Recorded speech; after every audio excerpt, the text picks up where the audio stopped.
So is Australia moving towards a police state?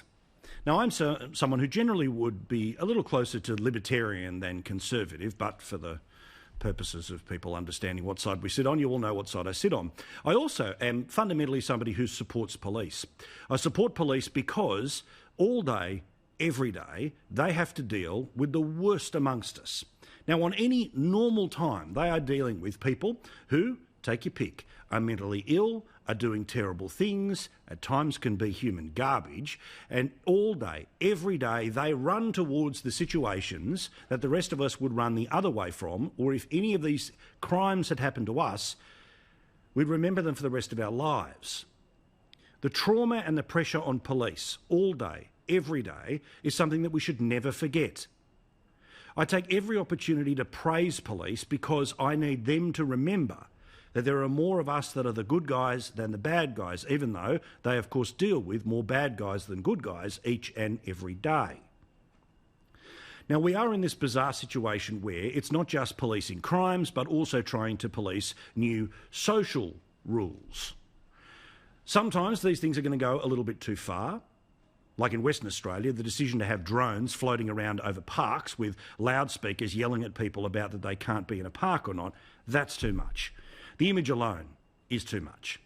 The civil liberty concerns, like the ones that you've just seen there, are being put forward by people suggesting that police abuse of extraordinary new coronavirus powers is inevitable and needs to be balanced by fast new citizen complaint units. The Council of Civil Liberties, Terry O'Gorman in Queensland, says that it's simply in the nature of the beast for police to misuse powers. We've got 10,000 sworn officers in Queensland. It's inevitable the powers will be abused. If you don't have a quick investigation mechanism of complaints, the public loses confidence. I don't have that dark view of police. Now, we live in a time when there are more people with more cameras than ever before, so we're going to see more incidences of how police will be enforcing these rules. Let's also be really clear about what rules are really going to be stringently enforced and others.